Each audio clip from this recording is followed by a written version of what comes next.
Deus desce sobre os apóstolos, eles começam a pregar. E aí Pedro vai pregar e uma multidão vai se converter. E vai começar uma terrível perseguição contra os apóstolos e contra os cristãos da época, para que o nome de Jesus não fosse pregado.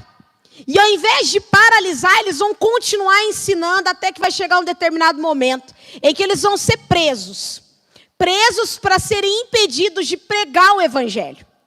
Esse era o contexto que os apóstolos estavam. Ou deixa de pregar o evangelho e tem a sua liberdade garantida, ou vocês continuam pregando o evangelho e vocês vão ser presos e açoitados. O contexto dos apóstolos era um contexto de prisão e um contexto de ameaça. Esse era o cenário deles. E eu quero te fazer uma pergunta nessa noite. Qual é o teu cenário? Talvez você chegou aqui nessa noite com um cenário que você está passando por lutas na sua casa. Você está passando por problemas de saúde, são pressões em casa, são pressões no físico, são pressões emocionais, de situações que você não sabe como resolver ou o que resolver acerca dessas situações. São pressões em relacionamentos, relacionamentos no trabalho, relacionamentos em casa, relacionamento com filhos. São pressões financeiras. Qual é o seu contexto hoje? Se você parar para prestar atenção, você vai perceber que muitas vezes o contexto que nós enfrentamos não é diferente do contexto dos apóstolos. As pressões que eles enfrentavam eram pressões externas, no sentido de alguém querendo me prender, porque eu estou falando de Jesus. Mas muitas vezes o inferno também tenta, através de situações da nossa vida, nos aprisionar. Para que nós não venhamos a testificar a respeito de Jesus.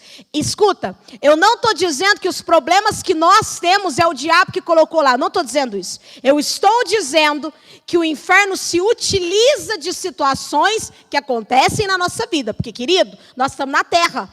Enquanto eu e você estivermos aqui, nós estamos sujeitos. Sujeitos à enfermidade, sujeitos a desemprego, sujeitos à porta fechada. Estamos ou não? Estamos. Essa linguagem, essa mentalidade de que porque eu sirvo a Deus, Deus não vai permitir que eu passe por nada, é mentira. Jesus nunca disse isso. Pelo contrário. Ele falou, no mundo tereis aflições. Mas fica tranquilo, eu venci o mundo, vocês também vão vencer. Jesus nunca assegurou que servi-lo implicaria numa vida sem problemas. Jesus nunca assegurou que servi-lo implicaria numa vida sem doenças, sem dificuldades, numa vida do mundo encantado da Barbie. Ele nunca disse isso. E eu estou afirmando isso por quê? Porque todas as situações que chegam até nós, o inferno vem na hora tentar levantar essa situação como um problema. E a maneira como eu lido com a situação vai determinar o nível de maturidade que eu tenho espiritual, o nível de conhecimento que eu tenho de Deus. E Deus deseja fazer com que nós venhamos a ser no nosso nível de conhecimento dEle. Que nós venhamos a amadurecer espiritualmente. Então, independentemente do contexto que você chegou aqui nessa noite de pressões, se são financeiras, se são emocionais, se são espirituais, se são problemas dentro da sua casa, se é saúde, independentemente do cenário que eu e você chegamos aqui hoje à noite, a pergunta de Deus é: o que fazer? Como se posicionar diante disso? Qual é a resposta que eu tenho que dar para momentos como esse? Vocês sabem que eu gosto de conversar com vocês. Então responda para a mamãe. O que fazer?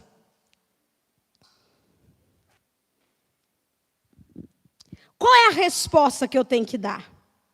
Você está lá num dia de pressão, num dia de luta, num dia de dificuldade, ou em dias. O que fazer? Orar? Chorar? A irmã aqui já foi para o choro. O que mais? Testemunhar a Deus? O que mais? Confiar em Deus? O que mais? Lembrar do que Ele já fez? O que mais? Sair correndo. O que eu tenho que fazer? Confiar. E o que é confiar? Entregar. Testemunho do passado você usa agora. Tá, mas o que é confiar? O que é entregar? Acreditar, ter aliança. Eu gosto que vocês participem porque isso vai entrar dentro do coração de vocês. A resposta que eu preciso ter para dias como esse é obediência. Como assim, pastora? Obediência ao que Deus já disse sobre mim. Ou seja, nada muda para mim. Para você entender. Os discípulos os apóstolos foram presos, fisicamente presos, sim? Foram parar na prisão por pregar o evangelho. E o que eles fizeram quando saíram da prisão? Continuaram. Por que eles continuaram? Porque foi o que Deus mandou eles fazerem. O primeiro passo para eu me tornar uma testemunha de Jesus não está errado. Eu preciso entregar, eu preciso orar, eu preciso confiar. Eu posso até chorar, mas eu preciso me levantar do choro e caminhar, porque não dá para só chorar. Não está errado. Mas a primeira coisa que Deus vai olhar para mim e para você em dias como esses é onde está a sua obediência. Por quê? Porque as pressões elas vão tentar fazer com que eu e você venhamos a sair debaixo da autoridade de Deus. Vão ou não vão? Vão. Qual que era o mais prático para os apóstolos? Pensa aqui comigo. Você acabou de ser preso. E aí o carcereiro chega lá para você e fala assim, ó. É o seguinte, você vai ser solto. Mas se você for pego novamente pregando, você vai ser preso novamente, não tem ideia do que vai acontecer contigo. O que é mais fácil para você, ser humano, fazer? Não abrir nem a boca mais. Para não correr o risco de alguém confundir. É ou não é? O que era o mais prático para fazer? O mais seguro era eles se calarem. Não, pastor, eu ia sair com um megafone na rua. Falando de Jesus aos quatro ventos. É o que Deus mandou fazer. Mas o mais prático de fazer não é isso. O mais prático é virar para Jesus e falar assim, então, Jesus, o senhor está vendo a minha situação. Eu sou uma mãe de família, eu sou um pai de família. Então, o senhor está entendendo, né? Se eu for preso, morrer, Jesus, quem vai criar as crianças? Então, o senhor entende que eu não posso fazer nada disso. Então, né, vamos ficar em off. Eu continuo crendo no Senhor, mas aí vai ser só nós dois aqui. É o mais prático, não é o mais prático?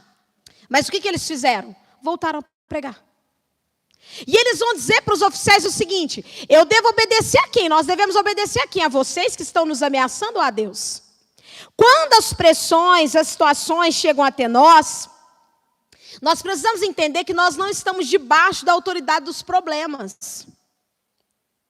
Os problemas não determinam a nossa história. E como isso precisa entrar dentro do coração do crente hoje em dia. Porque a maioria dos cristãos andam de acordo com o que estão passando. Se eu acordei motivado, se eu acordei alegre, se eu acordei de bem com a vida, aí a gente levanta, toma banho, né? Eu vou falar como mulher. Aí a gente se maqueia e vai trabalhar e produz e rende, que é uma maravilha. Mas se a gente não acorda motivada, uma nem levanta da cama. E quando você não tem opção, você tem que levantar da cama, você faz o quê? Arrastada, cabelo desse tamanho. Aí quem tem, né? Porque eu quase não tenho, né? Aí não quer pentear, faz um rabo de cavalo lá mais ou menos. Ou então faz aquele coque aqui, vira a irmã do coque. Prende aqui em cima. E vai. Se trabalha no comércio, você bate o olho, você vê que a cidadão está bem. Bom dia. A pessoa fica pedindo a Deus para ninguém entrar no estabelecimento. Olha que horror. Mas é verdade, quem trabalha com comércio sabe que é verdade. Quem não é dono, né? Porque quem é dono fica pedindo, pelo amor de Deus, para entrar. Gente. Mas quem é funcionário? Não. Nossa, não entra. Aí passa uma pessoa assim na porta, e a gente conhece cliente. Quem trabalha no comércio, você sabe que tem aquelas pessoas que só entram para, como é que chama? Só para olhar, coquear que fala. Que é aquela pessoa que faz você descer, tudo não leva nada. Aí se você está num dia ruim, você vê a pessoa, o coqueador na rua, você fica, sai em nome de Jesus, sai capeta, sai, não entra. Senhor, não deixe ele entrar, não, você até faz uma oração, vou usar uma brincadeira aqui, contrária. Não deixa ele entrar, não deixa ele entrar. Aí quando a pessoa entra... Bom dia. Com aquela cara. Por quê? Porque você não acordou motivado. Claro que ninguém aqui é assim. Ninguém aqui passou por isso. Ninguém nunca vivenciou nada do tipo. Mas por que que muitas vezes nós acordamos e nós vamos trabalhar e nós passamos o nosso dia exatamente da mesma maneira como nós acordamos? Porque nós somos movidos e levados e governados por aquilo que nós estamos sentindo. E eu quero te dizer uma coisa. Filho de Deus não é movido e governado por sentimentos humanos. Porque motivação é assim, filho. Um dia você tem, um dia você não tem. Então você tem que ir na base da disciplina. É ou não é, Marina? Marina está lá, chegando no rei na academia que eu vim, ainda levou a Cris junto. Isso mesmo, isso que é irmandade. Vamos comigo, irmã, malhar. Ah, é uma delícia. Vocês vão na maior alegria do mundo. Não é nada, no começo, depois se torna prazeroso. Mas até se tornar um hábito, você vai por disciplina. Deixa eu dizer uma coisa para você. O cristão precisa aprender a disciplinar a sua vida em testemunhar Jesus. Porque não é algo inerente a nós. Não é algo que a gente nasce com aquilo.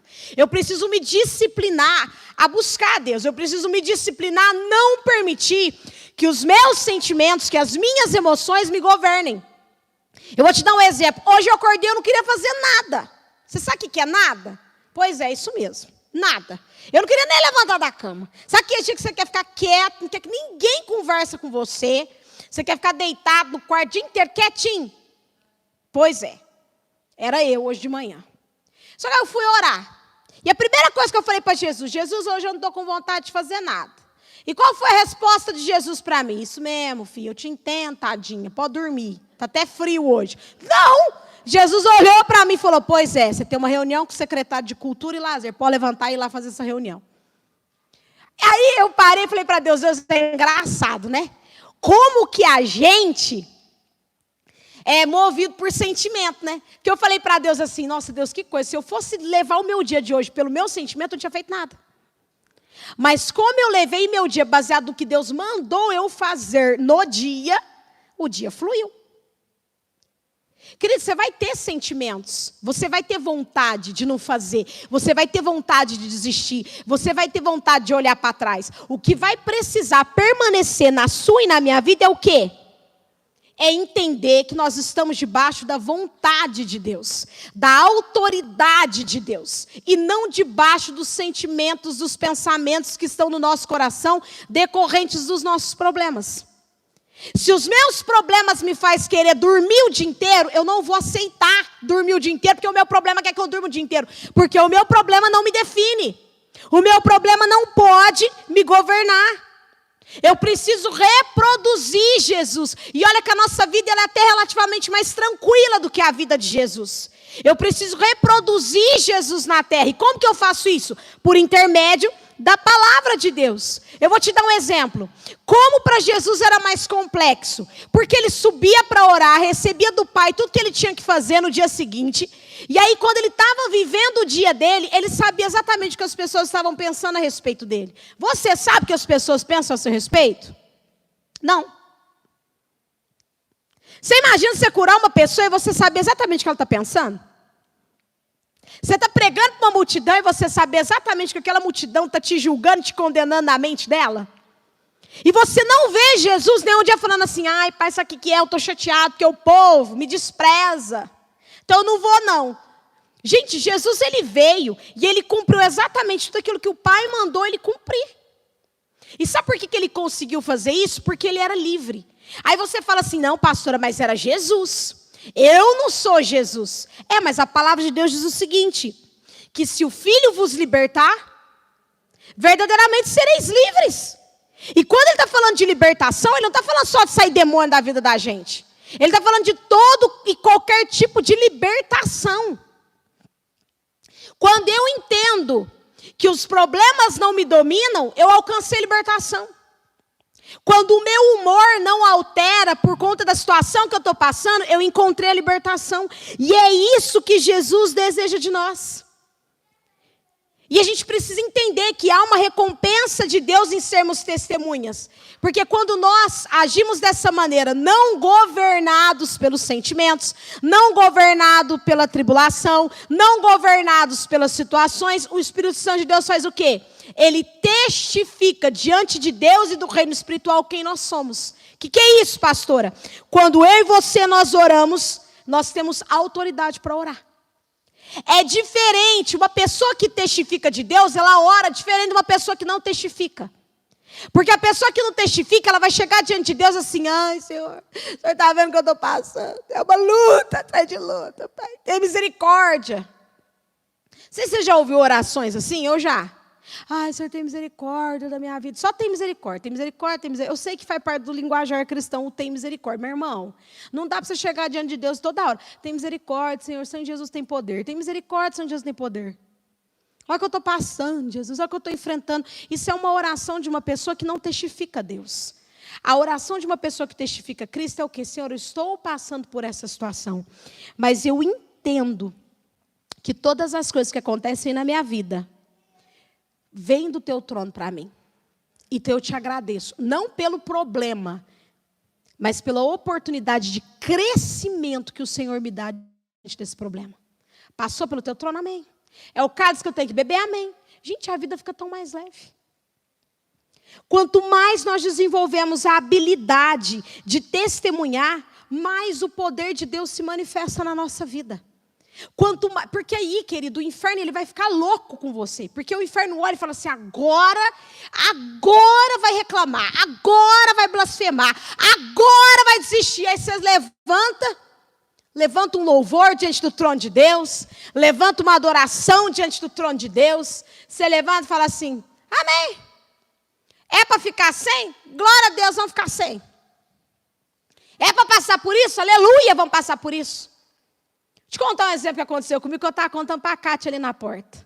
Só para você entender a diferença de quando você aprende a testemunhar algo de Deus. Quando eu me casei, em 1942, em 2014, eu ganhei de uma amiga minha o dia da noiva.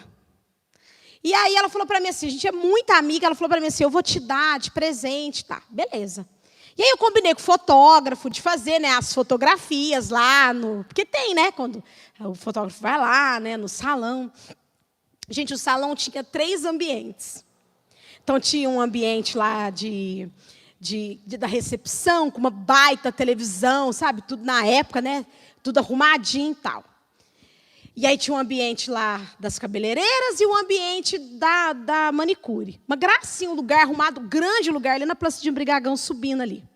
Beleza. Fui lá na sexta-feira, aí combinei com ela o horário, tudo, né? Eu ia casar no sábado, então na sexta só passei lá. Falei, então tá bom, amanhã, tal hora eu tô aqui. Cheguei lá no outro dia, meu marido tá ali, não me deixa mentir. É porque a bispa não tá aqui, porque ela foi minha madrinha, ela me buscou, ela sabe que não é mentira. Quando eu, Paulinha Lima, cheguei lá no salão, no dia do casamento, eu marquei com ela, acho que era uma hora, não era uma hora, era umas 4 horas da tarde, porque eu ainda fui buscar água na bica, no dia do meu casamento. Fui buscar água na mina, dá pra você ver? Meu Deus, não era mais fácil comprar, né, o galão? Hoje eu penso isso. Gente, eu cheguei lá, eram umas 4 horas da tarde para me arrumar, porque eu nunca liguei com essas coisas de dia de noiva. Nunca me importei com isso, não. Quando eu pisei lá, cadê o salão? Cadê o salão, Flaviane? Ela tinha uma sócia. E elas brigaram na sexta-feira. Só que a sócia dela era assim, ó, era aquela sociedade que você entra com o serviço. Vocês entendem? Nada é teu, você só entra com o trabalho. Porque ela fazia aplique, fazia a parte de química, fazia alisamento, fazia aplique, química, alisamento, corte. Então, assim, tinha algumas coisas que ela fazia que a mulher não fazia. Então, a mulher chamou ela para ser sócia. Falou, não precisa se preocupar, você só entra com o serviço. Gente, eu cheguei lá. Olha, eu estou no púlpito, eu não posso mentir. Vocês sabem disso, eu não estou mentindo. Depois vocês perguntam para a bispa, porque ela foi lá me buscar. Ela até voltou, Cadê? Só tinha um espelho comprido, 3 cadeiras, um lavatório. A mulher fez um limpa na madrugada. Ela esvaziou o salão. Tudo que era dela, é verdade isso, não foi, Mael? Tudo que era dela, ela levou embora. E ela largou minha amiga sem nada. E ela não falou nada, porque como as duas tinham a chave do lugar. Eu desacreditei. Pastor Eduardo, advogado, né? Não, porque, cadê o contrato? Você tinha que ter feito um contrato para nós processar essa mulher. Eu falei, pastor, mas quem que ia imaginar? E essa minha amiga falou assim, a gente teve uma discussão ontem, mas eu não imaginei que ela fosse fazer isso. Porque ela sabia que eu tinha uma noiva. A mulher fez de propósito. Porque a mulher sabia que a minha amiga Elisângela tinha uma noiva no outro dia para arrumar. Que por coincidência era eu. Se eu fosse uma pessoa de fé inocente, se você quiser saber o que é isso, compre o livro do Paradigma, eu ia falar o quê? Eu, Senhor. Porque eu já ia começar a procurar onde é que estava o meu pecado, já ia começar a perguntar para Deus onde é que eu estava errando, onde é que eu estava falhando. Já ia falar para Deus assim, como é que pode, Deus, porque eu prego na tua casa, eu ministro, porque eu ajudo e o Senhor permitiu que isso acontecesse. Sabe o que eu fiz? Nada, gente, vai fazer o quê? Falei, e agora? Ela falou assim, não, dá para eu te arrumar. Porque graças a Deus as coisas de maquiagem é minha, ela maquia muito bem. As coisas de maquiagem são minhas. Eu vou pôr um aplique em você, o aplique é meu, então o que der para a gente fazer, a gente faz. No meu álbum de casamento não tem as fotos da... Não tem. Não tem as fotos do salão. Porque como é que ia ter, gente? Ia sair na foto um espelho encostado na parede. Não estou mentindo para você. 2 cadeiras. Peladinho o negócio. Ela limpou o lugar. Se eu não fosse testemunha de Jesus, era a hora de eu chorar, de eu lamentar. Eu falei o que para ela? Eu falei, dá para pelo menos eu ir bonita para a igreja, né? Porque... Ela, não, dá para te arrumar, normal. Mas essa parte das fotos não vai ter como fazer. Não, o Valdemar chegou lá, eu falei, uai. Porque ele tinha ido lá também. Ele tinha ido lá na sexta-feira combinar com ela. Ele viu, ele falou, uai, mas... Uai. Ele também ficou vendidinho, coitado. Ficou lá esperando eu terminar de arrumar e veio junto com a gente, porque não tinha como fotografar. Não tinha ângulo, gente, não tinha o que fazer. Gente, vocês não estão entendendo. A mulher levou tudo. A mulher levou tudo. Eu aprendi nessa situação ao quê? Falei, Deus, muito obrigada. Eu não preciso disso para casar, eu só preciso do homem. Né? O marido eu já tenho, então já está tudo certo. E eu aprendi que não é porque as coisas não saíram do jeito que eu gostaria que Deus não estava. E eu aprendi que nem sempre as coisas vão estar debaixo do meu controle, está tudo certo. Desde que esteja debaixo do controle dele. Se eu fosse daquelas que espiritualiza tudo, eu já ia falar, você está vendo, é um sinal. Ô bispo, eu não vou casar mais não, porque é um sinal. Mas não. Segundo, coloque o valor e a importância correta às pessoas e situações da sua vida. Abre para mim, pessoal, Atos, capítulo 20.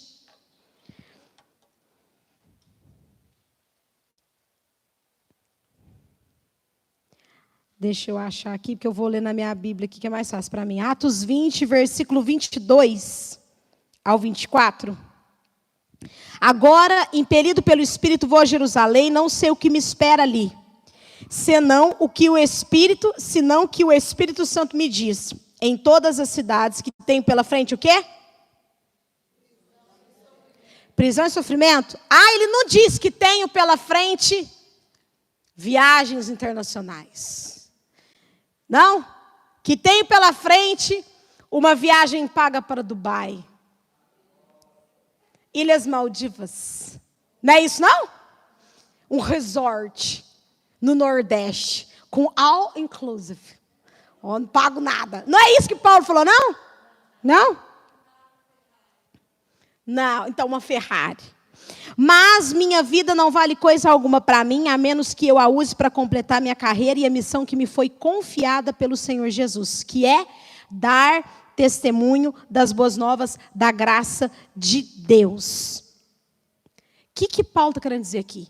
Não seja levado pelo testemunho das situações. Vai chegar um ponto da vida de Paulo que ele vai entender o seguinte: a minha vida só tem valor para te servir.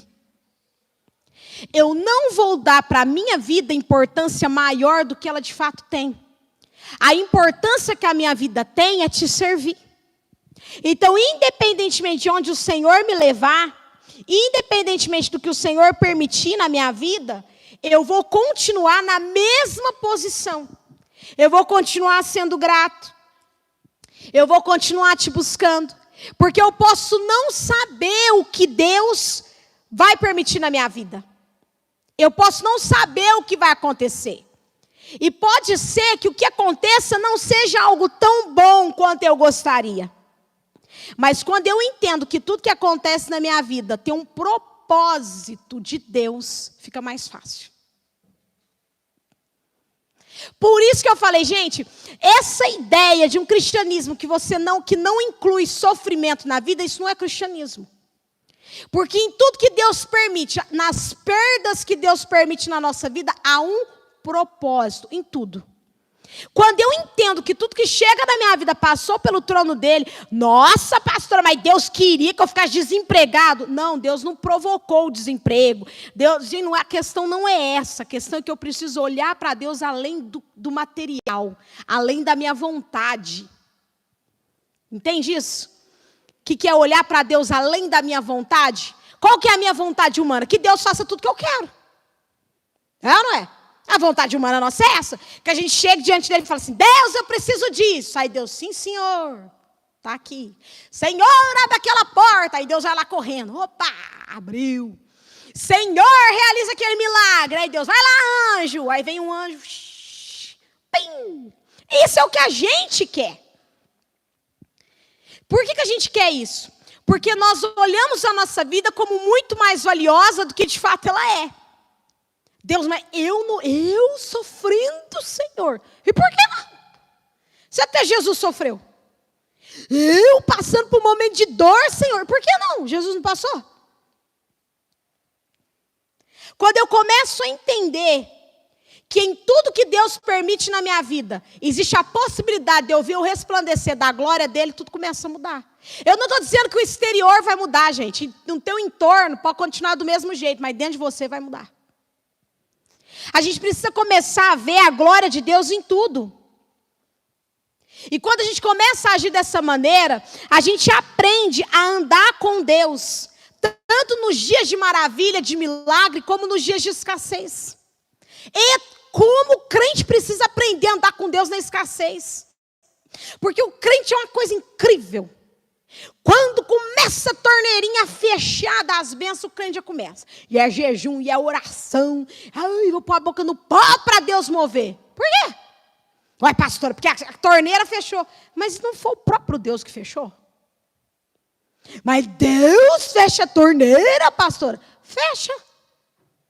Se ele perceber que o meu e o seu coração não está onde deveria estar, não, Aninha? Fecha. Ele não tem dificuldade. Porque para Deus mais vale a minha vida no altar dele do que qualquer outra coisa. Para Deus o que pesa é onde está o meu coração. Porque Deus não está preocupado com coisas passageiras. Ele está preocupado com a nossa eternidade. E se ele entende que aquilo ali na minha vida está me roubando a eternidade, ele passa fora. Vai roubar você de mim? Isso aqui vai te levar para o inferno? Então, sai isso daqui.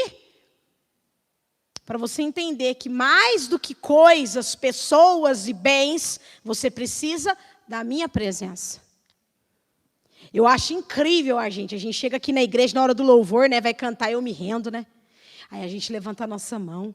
A ti eu vou clamar, pois tudo vem de ti. Ai, Jesus, e tudo está em ti. Aí a gente chega no refrão, né?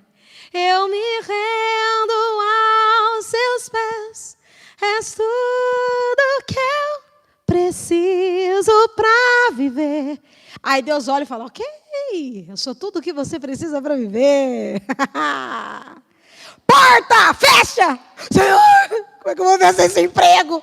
Aí Deus olha e fala, ué, mas ontem à noite você cantou que eu era tudo que você precisava para viver. Eu até acreditei. Aí uma situação vira contrária. Ai, Deus, como é que eu vou viver isso aí? Isso aí, Deus. Ué? Espírito Santo, aperta o play do culto de ontem à noite. Na hora do louvor. Deixa eu ver se eu entendi direito. Ué, ele cantou mesmo. Eu fico imaginando o diálogo celestial, entendeu? O Espírito Santo, uai, cantou mesmo, que o Senhor era tudo, que nós era tudo que ele precisava para viver. Deixa eu te dizer uma coisa, existirá momentos na nossa vida em que Deus vai olhar para nós e vai provar para nós se realmente Ele é tudo que nós precisamos para viver. É quando o que tem na nossa mesa é só o arroz. E ainda assim, dentro de mim, de você, e na nossa boca, sai para Deus assim, tu és tudo que eu preciso para viver. Haverá momentos em que as pessoas vão nos deixar, vão dar as costas, vão embora. E ainda assim, nós vamos continuar olhando para Ele, dizendo, tu és tudo que eu preciso para viver. Ele precisa ser tudo. Ele precisa estar no centro. Quando eu consigo olhar para Deus dessa forma, aí eu me coloquei no lugar certo. E coloquei Ele onde Ele de fato deve estar. Porque quando eu começo a achar que eu não mereço passar por determinadas situações, eu estou dizendo para Deus o seguinte, eu não creio na tua esperança, eu não tenho esperança no Senhor, eu não creio no teu plano, eu não creio no teu propósito, e é por isso que eu me abato. Porque quando a nossa esperança está nele, eu não sei porque que o Senhor está permitindo, eu não sei o que está acontecendo, e aí você faz uma varredura na tua vida e você não encontra lá pecado. Tem falhas, porque a gente é humano, mas pecado não. Que aquela ação que você sabe que desagrada a Deus, você mantenha na tua vida. Quando você olha para a tua vida e não vê nada disso, e ainda assim o momento é ruim, é hora de olhar para Deus e falar, Deus, eu não sei o porquê, eu não sei qual o propósito disso, mas eu te louvo, porque faz parte do teu plano. Para algo muito maior, que hoje eu não estou entendendo. Talvez um dia eu entenda, mas ainda que eu não entenda, a minha vida não é minha mais. Quem estava naquela EBD da bispa que ela pregou sobre a vontade, sobre obedecer a Deus, sobre fazer a vontade de Deus, saber qual é a vontade de Deus? Vocês lembram disso? É engraçado que eu pergunto uns, olha, não sei, pastor, se eu lembro, não sei se eu estava nesse EBD, será que eu estava nesse EBD? Que ela pregou sobre Jonas. Vou clarear a mente de vocês. Que ela falou o seguinte, quando você aceita Jesus, você já entra debaixo da vontade de Deus. Então, o que Ele permitir, o que acontecer, passou pelo crivo dEle. E ela ainda falou assim, ó, a vontade de Deus ela vai se cumprir, né, na nossa vida, independente de qualquer coisa. Porque Deus queria que Jonas fosse para Tarsis, ele não queria ir, mas Deus fez ele ir querendo ou não querendo, ele foi parar lá. Deus deu um jeito dele parar lá. Vocês lembram dessa ministração? Quando nós entregamos a nossa vida a Deus, e eu resgatei essa ministração para te falar isso. Quando nós entregamos a nossa vida para Jesus, nós precisamos entender que tudo, absolutamente tudo, até as dores, pastora, até as dores, faz parte do propósito. Não, Ludmila, para eu ficar remoendo a dor, não é isso. Mas ela me foi permitida? Foi. O que eu preciso aprender com isso? Eu vou aprender e vou seguir. Não para pegar a dor, pôr dentro de um saco, carregar o saco de lixo comigo, não é isso. Mas vocês já repararam que para toda dor que nós tivemos um dia, alguma lição nós tiramos dela? Para crescer, para amadurecer? É isso. Nós precisamos tirar a nossa vida do centro e começar a colocar Deus no centro. Como que eu faço isso? Quando eu paro de ficar lamentando, choramingando e resmungando, porque as coisas não estão do jeito que eu quero, e começo a olhar para Deus e falar, Senhor, a minha confiança está em Ti. A minha esperança está em Ti. Passou pelo Teu trono, eu recebo tudo que vem do Teu trono. Ai, pastora, mas tem coisa que é difícil de passar. Eu concordo. Sabe o que você faz? Vira para Deus e fala, Deus, já que eu tenho que passar, me dá o que eu preciso para suportar esse processo. Mas eu vou passar e eu vou até o final. Porque se você lembrar bem na sua cabeça, você vai lembrar de Jesus no Getsemane. Quando ele vai fazer uma declaração para Deus Pai. E ali ele está numa condição 100% humana mesmo ali. Dali para frente, Jesus 100% homem, ser humano. Porque ele era humano e divino. Que ele vai virar para Deus Pai e vai dizer assim: Pai, se for possível, passa de mim esse cálice. Porque ele começou a sentir a agonia do que ele passaria, do que ele vivenciaria. Mas no final ele diz o quê? Todavia seja feita a tua vontade, não a minha. E é interessante porque no final vem um anjo e consola Jesus. Tem coisas que nós vamos passar na nossa vida que vão ser difíceis. E Deus não ignora a dificuldade que nós temos. A questão é, eu não posso me prender à dificuldade. Eu preciso olhar para Deus e falar assim: Deus, está difícil, mas se o Senhor segurar na minha mão, eu vou até o final.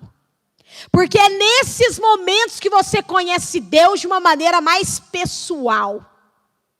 Ah, irmão, vamos falar a verdade. Quem conhece Jesus na bonança? Fala a verdade. Tendo 1 milhão na conta. Não precisa trabalhar. Não precisa acordar cedo. Né? Precisa. Mas a gente tem essa ideia de que se ganhar na Mega Sena, a gente não trabalha mais. Vai ficar pobre rapidinho, com essa mentalidade que a gente tem. É verdade. Porque você pergunta assim: o que você faria? Nossa, eu ia viajar o mundo, eu ia fazer isso, eu ia fazer aquilo, eu ia comprar isso, ia ficar pobre 1 ano e não ia ter mais nada. Porque ia torrar tudo, sem administração, sem trabalhar, né? Ia torrar tudo. Mas vamos lá, com a média que a gente sempre tem. Aí você não precisa, que você tem dinheiro lá para você fazer o que você quiser. Você tem dinheiro para fazer aviãozinho e jogar para o povo lá na Praça da Matriz. De tanto dinheiro na sua conta. Sejamos honestos. Quanto de Deus nós buscaríamos? E agradecer, Jesus, obrigado. Por eu acertar as dezenas aqui, muito obrigado. Porque foi o Senhor. Até pegar o dinheiro, a gente até ia ter uma certa gratidão. Mas depois, irmão, ia viajar. Igreja? Nossa, eu ia ter uma igreja lá no interior que eu fazia parte. Com dinheiro para viajar o mundo? Eu estou falando que é errado ter dinheiro, não. Eu estou dizendo que as situações difíceis da nossa vida são nesses momentos que nós conhecemos Deus de uma maneira pessoal. A maioria dos milagres contados são no momento de bonança ou de escassez? Escassez, você vê milagre na escassez. Nossa, porque eu estava assim, e Deus foi lá e abriu. Eu não tinha nada, e Deus foi lá e proveu. Você conhece Deus na escassez. Último tópico, mantenha seu testemunho em Cristo. Coloca lá para mim, meninos, João, o evangelho mesmo de João, 15, capítulo 15, e o versículo 18. Se o mundo os odeia, lembrem-se de que primeiro odiou a mim. O mundo os amaria se pertencessem a ele, mas vocês já não fazem parte do mundo. Eu os escolhi para que não mais pertençam ao mundo e por isso o mundo os odeia. Vocês se lembram do que eu lhes disse: o escravo não é maior que o seu senhor. Uma vez que eles me perseguiram, também os perseguirão. E se obedeceram à minha palavra, também obedecerão à sua. Farão tudo isso a vocês por minha causa, pois rejeitaram aquele que me enviou. Eles não seriam culpados se eu não tivesse vindo, nem lhes falado. Agora, porém, não tem desculpa por seu pecado. Quem me odeia, odeia meu Pai. Se eu não tivesse realizado no meio deles sinais que ninguém mais pode realizar, eles não seriam culpados. Agora, porém, viram tudo o que fiz e, no entanto, ainda odeiam a mim e a meu Pai. Isso cumpre o que está registrado nas Escrituras deles. Odiaram-me sem motivo. Mas eu enviarei a vocês o encorajador, o Espírito da verdade. Ele virá do Pai e testemunhará a meu respeito. Para a gente fechar. Eu preciso manter o meu testemunho em Cristo. O que é isso? Nós já falamos que eu não posso ter a minha vida mais preciosa do que de fato ela é. Nós já falamos que nós precisamos ter uma resposta diante das situações. Que é a resposta de uma vida em Deus, de uma vida com Deus. Agora nós vamos falar sobre manter o meu testemunho em Cristo. Eu não posso me esquecer, independentemente do momento que eu estou passando, que eu sou escolhido de Deus. Porque tem crente que é assim, quando está tudo certo, ele é firme na igreja. Mas quando as coisas começam a não ficar tão boas, eles fazem o quê?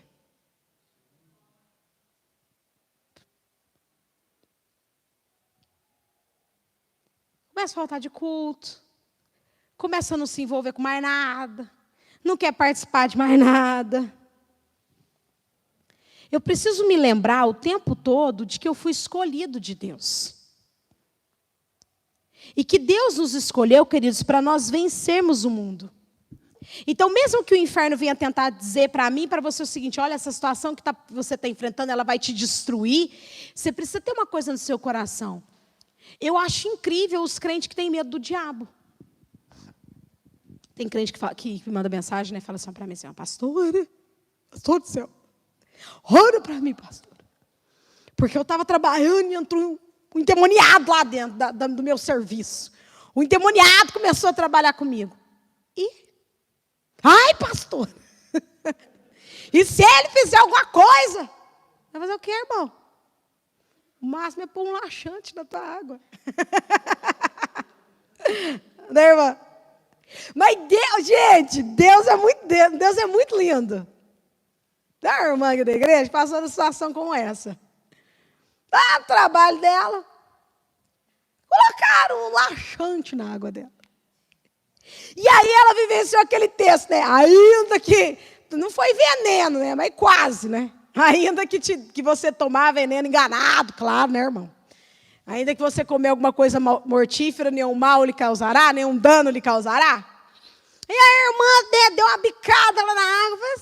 O Espírito Santo, na hora, fez o paladar dela perceber algo estranho na água. Daí ela parou e falou, mas essa água está esquisita.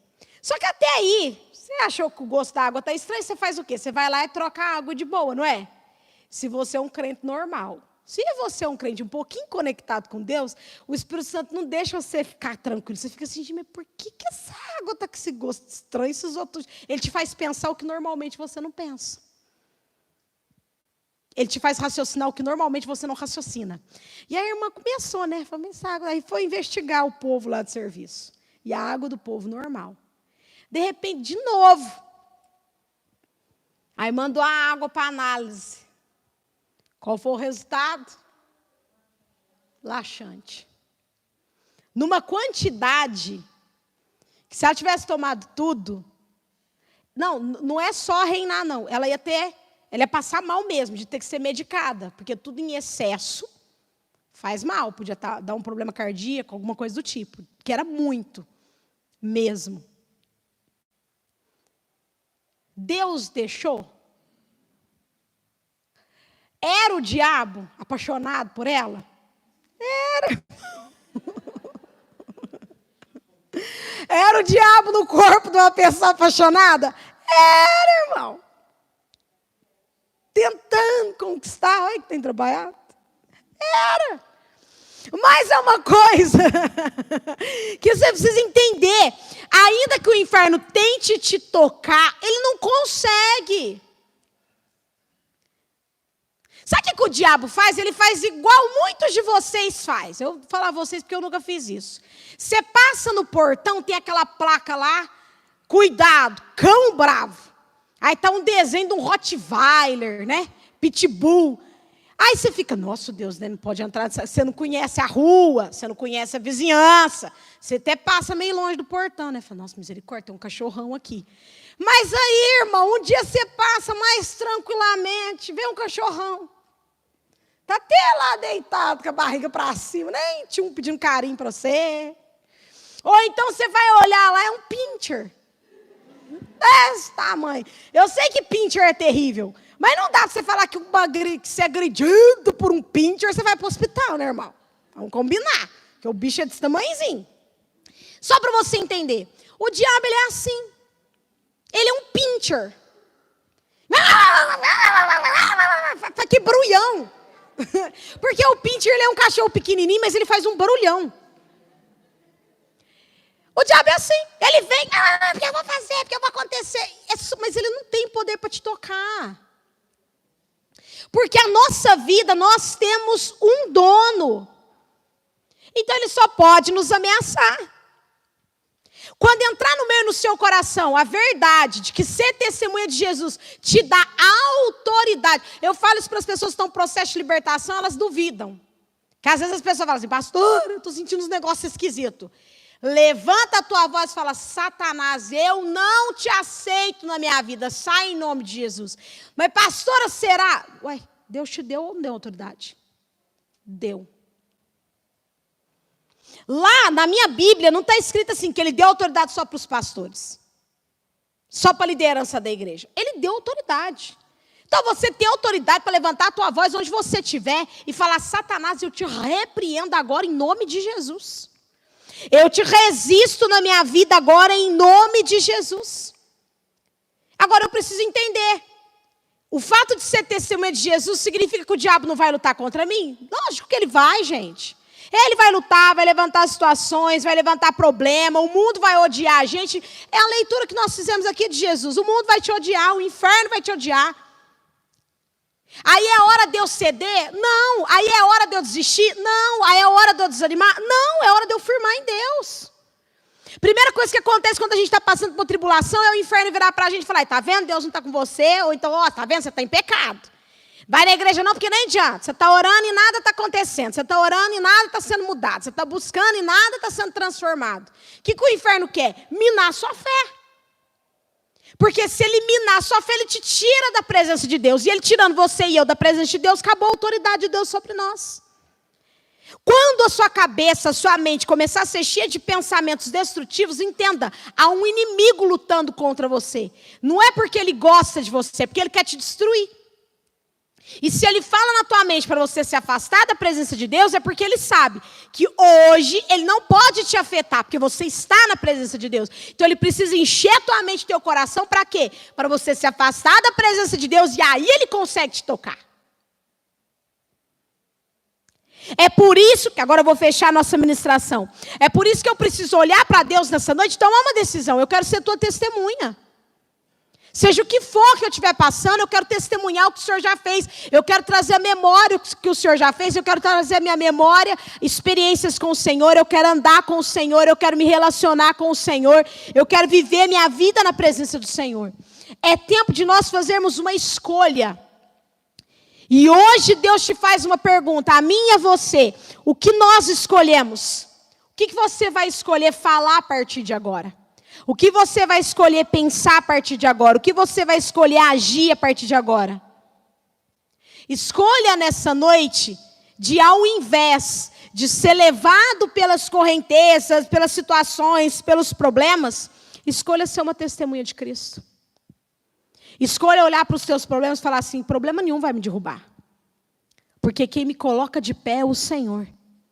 É nessa hora que você precisa trazer à tua memória a palavra de Deus. Maior o que está em nós do que o que está no mundo. Porque quando eu sou fraco, e ali Paulo não está falando de fraqueza de pecado, vou deixar isso bem claro, ele está falando de fraqueza por conta de situações que ele estava passando de dificuldade. Que muitas pessoas olhariam para ele, e até mesmo ele estava olhando para ele e falando assim: eu não tenho condições humanas de enfrentar isso aqui. Mas eu aprendi uma coisa: quando eu estou fraco é que eu sou forte, porque o teu poder se aperfeiçoa na minha fraqueza. Volta a repetir, ele não está falando de pecado. Ah, é porque quando eu estou pecando, eu estou forte. Não, irmão, quando você está pecando é safadeza mesmo. É verdade, quando a gente está na vida de pecado, a gente está se safadiando mesmo.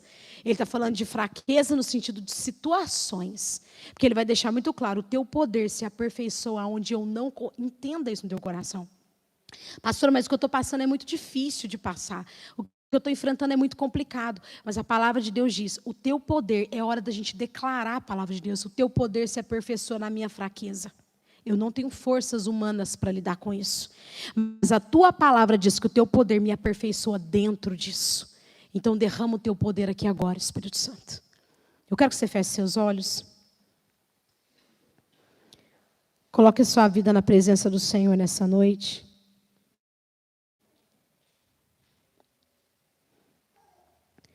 E toma uma decisão nesse momento.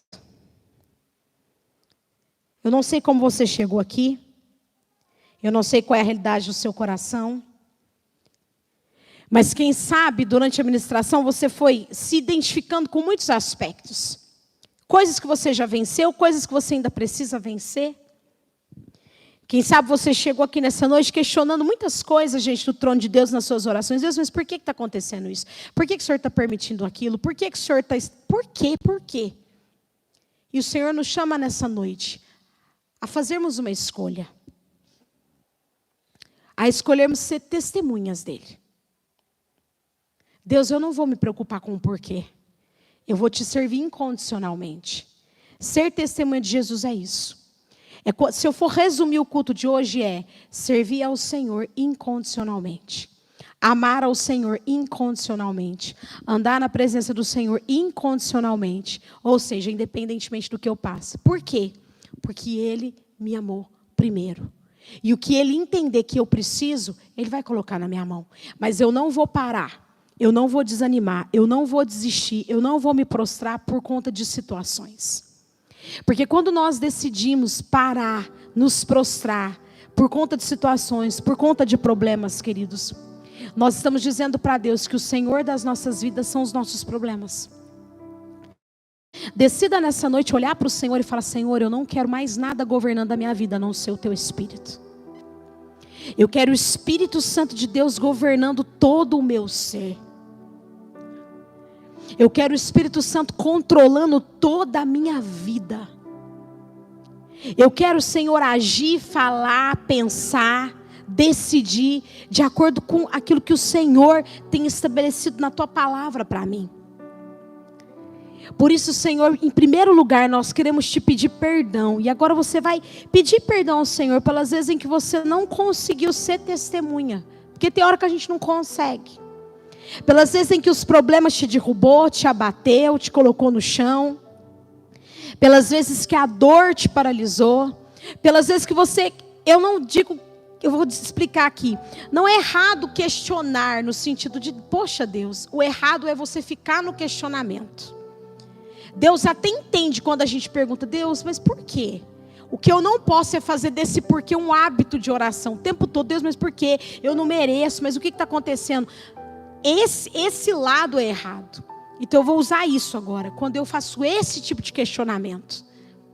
Quando eu não confio no amor de Deus. Porque quando eu começo a questionar demais o que Deus permite na minha vida, eu estou dizendo para Ele: eu não confio no Teu amor. Por que o Senhor está fazendo isso comigo? Se o Senhor me amasse, o Senhor não estaria permitindo isso na minha vida. E o amor de Deus por nós é algo incondicional.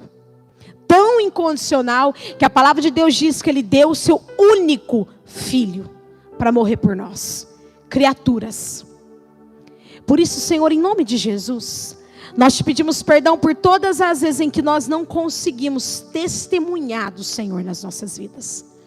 Por todas as vezes, ó Pai, em que nós reclamamos, por todas as vezes em que nós paramos, por todas as vezes em que nós permitimos que as situações viessem nos governar. Governar as nossas emoções, governar o nosso dia, governar as nossas decisões. Nós Te pedimos perdão por todas as vezes em que nós permitimos que as situações nos afastassem da Tua presença. E aí nós não conseguimos Te honrar, nós não conseguimos Te servir. Por todas as vezes que a adoração, por todas as vezes que o louvor foi tirado dos nossos lábios por conta do que nós estávamos passando. Porque ao invés de nós buscarmos ao Senhor, louvarmos ao Senhor, sermos gratos, porque ao invés de nós trazermos à nossa memória todos os feitos do Senhor, nós escolhemos paralisar a nossa vida nas situações. Nós Te pedimos perdão agora em nome de Jesus. E nessa noite nós Te fazemos um pedido, Espírito Santo, vem limpar o nosso coração. Vem limpar a nossa mente agora. Em nome de Jesus, que toda confusão que foi implantada dentro de você, na tua mente, no teu coração, confusão estabelecida por fases que você está passando. Todas as vozes que estão aí falando na tua mente, trazendo confusão no teu pensamento, eu ordeno que caia por terra agora em nome de Jesus. Eu Te peço, Senhor, cala a boca dessa serpente agora. Em nome de Jesus, toda serpente que tem falado na tua mente, no teu coração, toda serpente que tem falado com você e estabelecido confusão dentro de você, vai calar agora em nome de Jesus. Que a clareza do Senhor seja estabelecida sobre a tua vida. Que o que você precisa saber e conhecer do Senhor, você tenha a experiência de saber e de conhecer. Que essa fase que você está passando agora, quem sabe de situações, de lutas, de tribulações, que seja uma fase no qual você conheça o Senhor como você nunca conheceu. Que Ele se revele a você de uma maneira como você nunca tocou de Deus. Que você ouça de uma maneira que você nunca ouviu. Que seja gerado durante esse período um relacionamento íntimo entre você e o Senhor. E você saia dessa situação mais fortalecido do que quando você entrou nela. Que toda força que você precisa, toda graça que você precisa, toda condição que você precisa para passar por essa fase, você receba nessa noite em nome de Jesus. Todo consolo que você precisa, você receba agora em nome de Jesus. Que a clareza do Senhor seja estabelecida sobre a tua vida agora. Que a paz do Senhor venha transbordar o teu coração agora, em nome de Jesus. Que a presença do Espírito Santo de Deus venha inundar todo o teu ser. Cada célula do teu corpo, cada pensamento teu, cada sentimento teu, agora em nome de Jesus. Que você testemunhe sobre o Senhor, que você traga a memória. Todas as vezes que você estiver passando por um momento difícil, em que o diabo se levantar na tua mente, em nome de Jesus, que o Espírito Santo venha acessar dentro de você o que você já ouviu, o que você já viveu e o que você já experimentou da parte do Senhor. Que você não tenha a sua vida como preciosa além do que ela é preciosa aos olhos do Senhor. Mas que os teus sentimentos não fiquem acima da vontade de Deus. Quando o inferno tentar te desmotivar, quando o inferno tentar tirar você da presença de Deus, que você se lembre do motivo pelo qual você aceitou Jesus. E que esse motivo brade cada vez mais alto dentro do seu coração. E que você permaneça todos os dias da sua vida com um testemunho em Cristo. Que seja uma verdade dentro do teu coração. Assim como a palavra de Deus diz que nem a morte, nem a vida, nem o presente, nem o porvir, nem principados, nem potestade, nada nesse mundo pode nos afastar do amor de Deus que está em Cristo Jesus. Que seja uma verdade dentro de você. Que nada te afaste dele. Porque ele não se afasta de mim e de você. Então que nada possa tirar você da presença de Deus. Que essa decisão seja implantada dentro do teu coração, dentro do teu ser agora, em nome de Jesus.